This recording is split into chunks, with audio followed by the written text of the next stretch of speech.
Hello guys, I wanted to talk with you tonight about the Myanmar coup that happened a few days ago, a week ago, and the President Suu Kyi was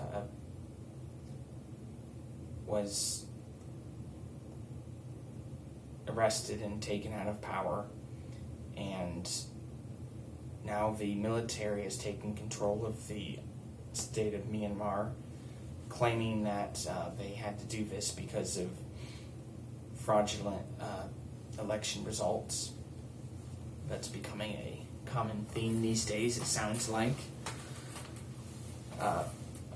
The nation's board of elections, or the council that decides if there's election fraud, claimed that there wasn't, but the military coup went ahead and took control and arrested the leader, who'd been the president of Myanmar since early 2016. She had been in power of her party. She'd been in control of her party since 1988, and so she's been a national figure in Myanmar for decades. Now,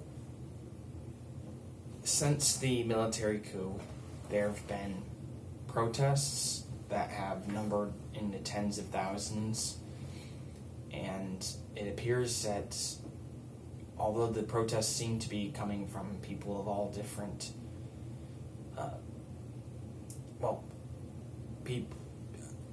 it seems like a lot of the video and footage I've seen has been from women, and I understand that given that she's a prominent and powerful figure in that culture, she's probably a very important symbol of women's abilities and ability to lead and take control over a country like that, and the military coup would be a very strong statement against that, and very offensive to those people, and very offensive to the democratic process in general. So this country, Myanmar, has a pretty delicate democratic system, and they obviously have a very powerful military, and the military controls most forms of society and resources, apparently, because they're able to pull this off, which isn't something that happens very easily, this kind of conspiracy. And I say that because there hasn't been any substantial evidence, or there hasn't been any evidence that had been brought up about the election fraud that has been acknowledged by the governing body, which doesn't mean that it couldn't exist, but it hasn't happened. But the jury's still out on that, and so the international community, many members of the international community have made statements against this. I know that President Biden had initially been hesitant to call it a coup, because to classify this as a coup would mean to the cutting off of foreign aid to Myanmar, and he wasn't prepared to do that. But then he, several days later, had officially called it a coup, along with most Western democratic countries. I know that this issue affects countries like India and Australia, and prominent democratic countries within that region, particularly India, given that it boxes them in that much more if China gains influence of that area. I know that China's stance has been not to call it a military coup, but to say that it is part of their process, part of their election process, and to let them sort out what they have to sort out. It has been said that China is going to be perhaps the only country that benefits from this behavior, this event. The country of Thailand, who has recently been building their democratic system, is going to be affected as well, obviously, given that they're next door neighbors with Myanmar.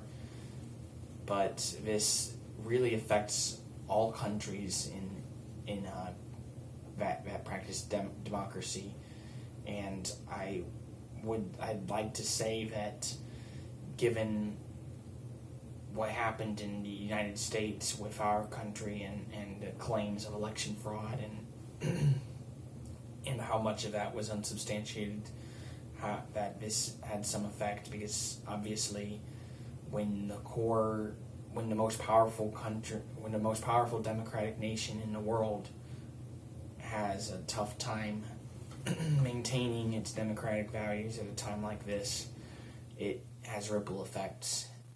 And of course, when in situations like this, it can be very impactful, because a lot of younger democracies and less stable democracies look towards countries like the United States, England, France, for guidance in these kind of instances.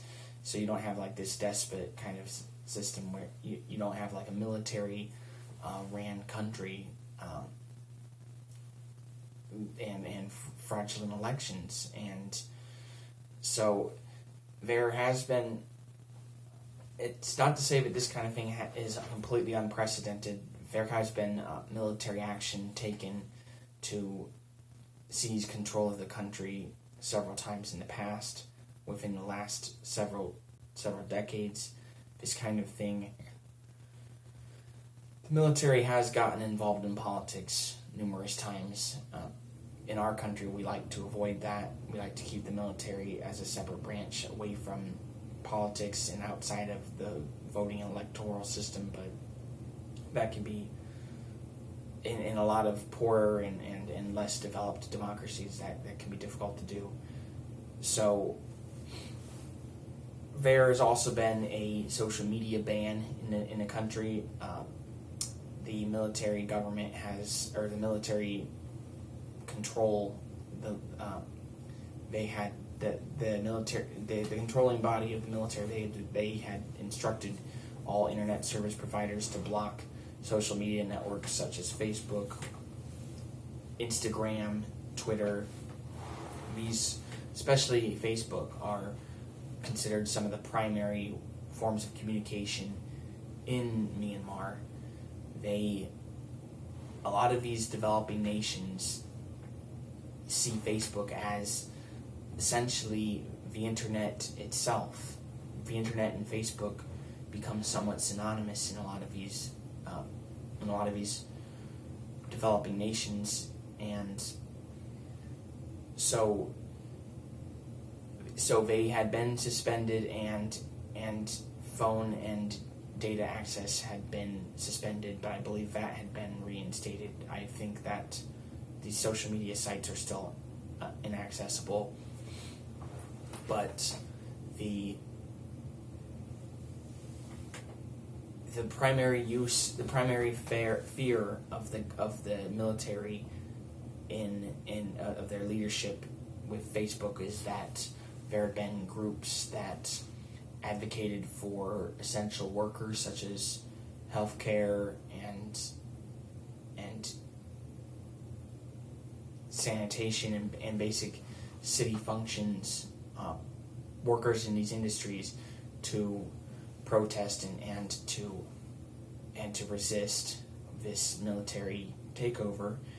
And Facebook had been seen as a tool for social unrest, although the government chooses to say that it was because of fear of spreading of misinformation.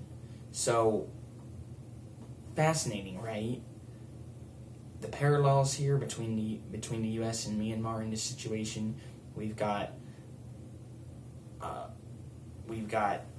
in both countries vast claims of election fraud, bold, unsubstantiated claims of election fraud, and then you also have censorship, or in the case of Myanmar, outright banning of social media and even phone service temporarily, all for the purpose supposedly of containing misinformation. Has nothing to do with closing off people's ability to communicate and organize protests or any other kind of reactionary behavior that could stop or hinder the military coup.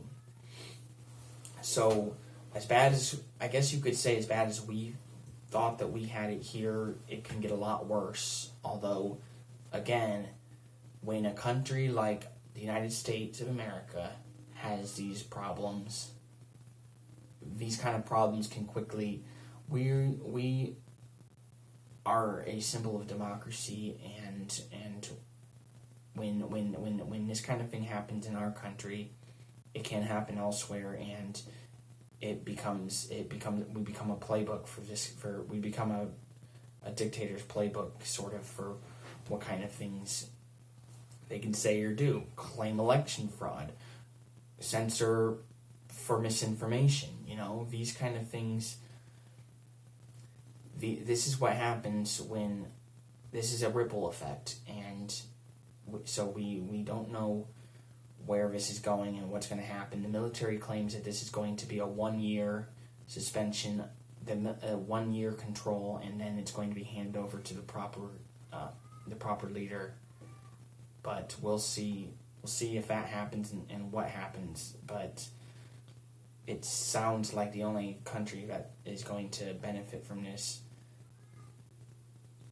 destabilization of democracy on their border would be China. An unstable democracy on their border would benefit them, considering China already controls water sources leading into Myanmar. So China's influence over that region will likely continue to grow.